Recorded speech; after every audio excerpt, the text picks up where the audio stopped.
I don't like her tone, says Darren. He nods at Krugel. The Truthsayer waves her hand and says a few arcane words. Suddenly, Phobe's body goes rigid and then she collapses. You suppose it's the same spell Krugel used on you, although this one took effect much faster. Okay, she's a child. She's just a child, you say. A child who behaves unusually, says Darren, stroking his chin. Agreed, Master, says Krugel as he quickly stalks around the paralyzed girl. Let you keep her docile until we have more. He picks Phobe up and cradles her like a baby. Struggling slightly under the weight, he walks over and sets her on the demon corpse where he had been near the fire. Is the fire still going? Her head flops to the side, staring towards you. This girl knows you, says Darren, raising her eyes. She's in your charge. You shrug, not sure what to say.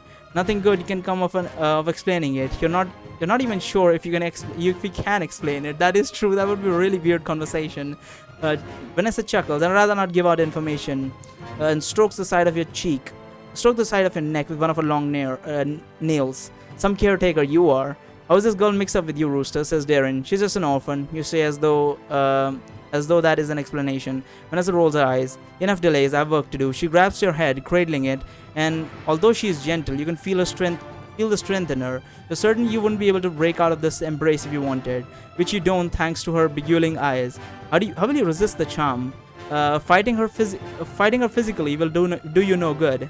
She is going to kiss you and cast a spell, that much is certain, but maybe there is something you can focus on to shield your mind. Maybe you could think of old man Blithers from back in Windborn. You used to think about him during intercourse when you really wanted to last longer. That's good. Fucking hell. Old man Blithers, I feel sorry for you, man. Maybe you could think of Kriya in hopes of falling for her instead of this creature. Fuck Kriya. Or maybe the other succubus, Azazel. You noticed her, remember her as Avis, and before that, in what might have been her normal form. Although who can say, finally there's Egra. Maybe you focus on her, she will answer your prayers. Focusing on another is a long shot, but it's the only idea you have. Who do you focus on? I'm definitely not focusing on old man Blithers. He has been through a lot, alright? He has been through a lot. I'm not gonna put him through anymore. Priya, fuck that bitch. I don't care if this is the right option. I'm not picking it. Azazel. They're both from the same brotherhood, sisterhood, so I don't think that's gonna work. I think I'm gonna go with Egra. It's kind of weird, considering we don't even know what she looks like, but let's focus on Egra, I suppose. Morale increases 1. You clamp your eyes shut with all your concentration. You focus on your memory of Egra in your mind. Egra, I do not know what you are, but I need your protection. I'm your champion still. As the lips of the succubus, succubus touch your own, you're swiftly flooded with a terrible longing. You groan into her mouth. Not something you normally do when kissing. Love me, comes a voice inside your head. Although it is not Egra's, it is the succubus, of course. Starting as a child, you would sit at the feet of the bards in your local tavern in Windborn. The captain's head, what? Oh, that's the tavern's name, okay. Because every tavern has a very sexual name. I was like, what type of name is Captain's Head? That couldn't be a tavern's name, but it is apparently. You hear their tales and those stories about the succubi, but among your favorite, you know well danger of their charm. But a wonderful enemy to have, you think, as love spreads through your mind. Egra, aid me, you say in your mind, yet your prayer is not so earnest now. Love me, worm, says succubus. It's as though your mind is beginning to shred apart or spread out like smoke on the wind. No longer so important. And what difference does it make? Love is what matters. Love for this being that is so much more than anything you have ever known. So that didn't last us too long. Just as you feel yourself drifting away, perhaps forever, there's another distant voice. Did you ever think I would leave my champion? It's Egra. Or is it? It's so distant. Maybe you're making this up. The pendant is gone. Egra is gone. Then the shards of your mind come together again. Love me, worm, the succubus says. But this time her voice sounds more like a snake than a woman. Opening your eyes, you look into her eyes, staring. Yet they're empty. Movement catches your attention. Something crawls beneath the skin of her forehead. Perhaps a beetle. You shut your eyes again tight. Why does she have a beetle under her skin? That's weird. Is she gonna shove that beetle into us like Ken Kaneki style? We'll see. You shut your eyes again tight. Don't forget what I taught you, champion, says Egra in a faint whisper. I love you now and until the end of time, my goddess, you scream in your mind. Love you, you mumble into the kiss, which must be unintelligible and ridiculous to the others who are watching. Finally, Vanessa lets go and shoves you hard. You careen backward and fall onto the floor, splashing water. Get up, slave, she commands you with a sneer. Dutifully, you get to your feet and look at her with your most adoring gaze. We are actually not in her command, by the way. We actually broke out of her spell, but she thinks that we are under her command because she can't confirm that. That's a really confusing spell. Like you cannot confirm that have you charmed them or have you not. Beautifully, you get to your feet and look at her with your most adoring gaze. You don't see anything crawling under her skin now. She's simply a beautiful woman as you first saw. Oh, right. I forgot about this completely. Holy shit, how did I forget about this? There was a time in Wizard's Choice where we actually went to a city, a demon city, and there were a bunch of succubuses and and there were like succubus and there was incubuses. Well, I shouldn't say incubuses. That would be incubus is plural and incubi would be singular. So succubus and incubus were there, and other than that, and in that moment we were like, oh, they're hot, and then like all of a sudden, like when we were getting to like combat situation or whatever, and we're starting to break apart the illusion or whatnot. That's when we realized that holy shit, these guys are ugly, and they're just putting on a fucking like mask or whatever. It's not like an actual mask, it's not like a magical mask either. It's just like an idea that they are like, it's like an illusion but not really an illusion. I'm very confused how that works. It's like, if it's an illusion, if I touch it, it should go away, right? So how the fuck does an illusion like that even work? So I'm not 100% sure if it's an illusion, and it could not be an illusion. Whatever it is, I really don't know, but we'll see. We go, says Vesa. Fuck, I want to call her Vanessa. I might just call her Vanessa, it doesn't really matter, but Vesa, turning away and beginning to walk towards the door. Phobe on her back, aboard the headless demon corpse, has not moved. However, pupils are focused on you. A little saliva is running down her chin. Oh, before we go, I'd like to purchase some information from House Ruda here, you announce. Vesa stops mid-stride and turns her back, her eyebrows raised, her chin jutting out. Pull the glowing gem from your cloak. I think this will be adequate payment, right, Dark Elf? Darren smirks at Vesa and then nods at you. What information would you like to purchase? Slave, we go now, shouts Vesa. Oh, Darren is smirking because we're not listening to her orders, so thinking like her charm spell is not as powerful as she thinks it is. This will only take a minute, my love. You turn to Darren. What does the house know about the whereabouts of Anuxius, also known as Ghost and the Ghost Godslayer, not Ghostslayer? Darren grins at the gem. A lot of people want to know about that. It will cost you your gold too. How can he purchase anything? Says Krugel. All his property belongs to Thog. Not yet, says Darren. He is still free to give his property to another. Give me that, says Vesa, striding towards you, her hand out for your gem. Only the gem, you say to Darren. You're not sure why you're negotiating since your life is more or less forfeit. Anyways, it must be habit.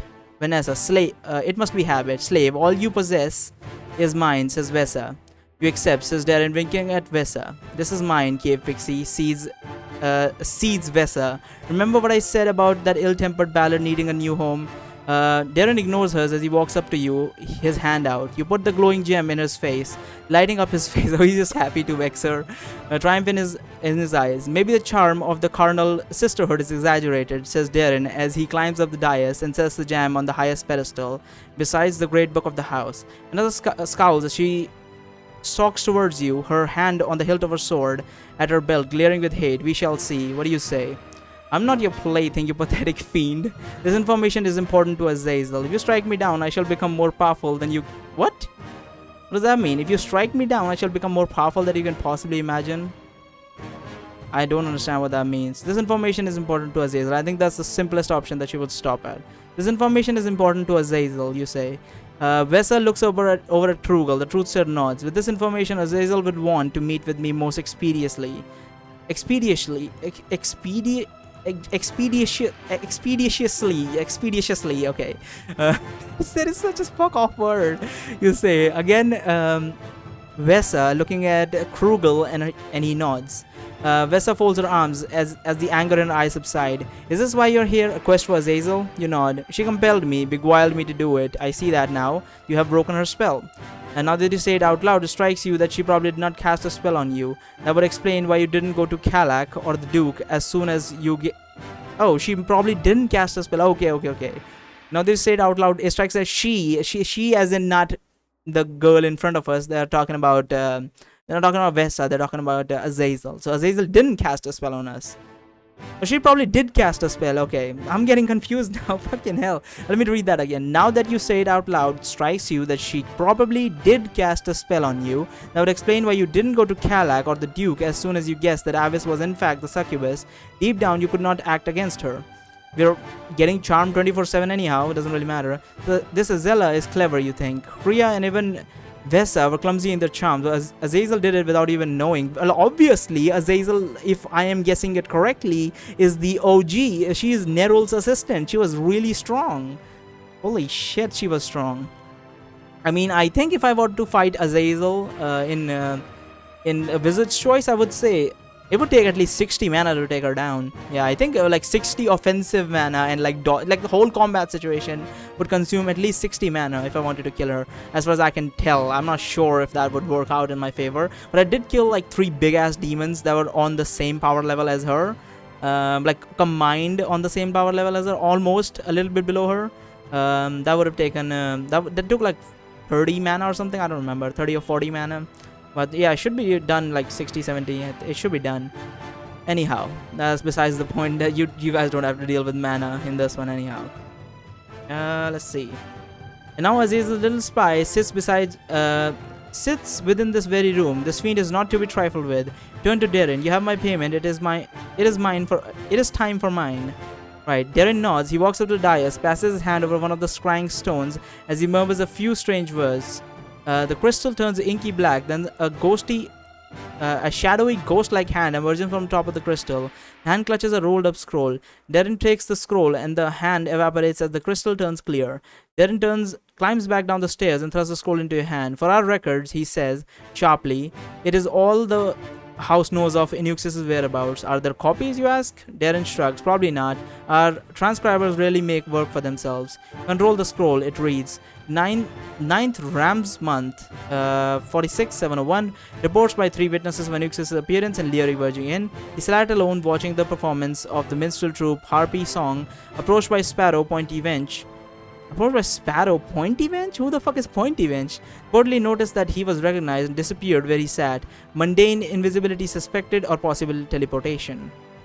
Okay, yeah, those were our abilities. I don't remember ever having teleportation. I mean, we did have like dimensional travel abilities to some extent. Teleportation was not one of them. Invisibility was certainly one of them. 13 of Mother's Month. Oh, these must be their months. Like we have January, February, March, you know. These must be their months. Ram's Month and Mother's Month. 46701. Reginald, known close friend of Enuxius, spotted by Sparrow, Lover 14, leaving the Leering Virgin Inn, following him to Midgate, handed off to Sparrow's Stone Dog, but lost track of Quarry.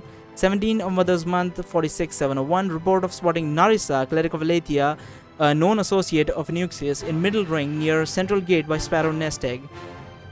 Sparrow Nest Egg. Nest Egg must be the code and Sparrow must be what they call their agents. Quarry lost near Temple of Eternal Love.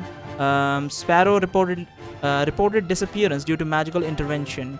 18th of Mother's Month, 46701. Reginald tracked by Sparrow Roof Spider 8 from Midgate in Central Ring to Temple of Eternal Love, where he disappeared into the air.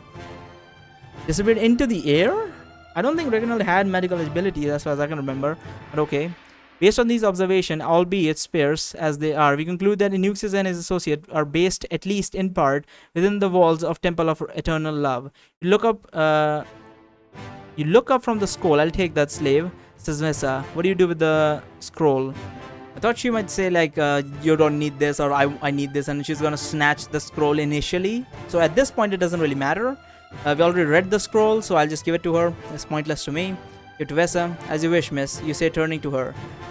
The worm shall address me as mistress. We have done that before, so it doesn't really matter. She says, mistress, you say apologetically, holding the scroll out before you and bowing your head.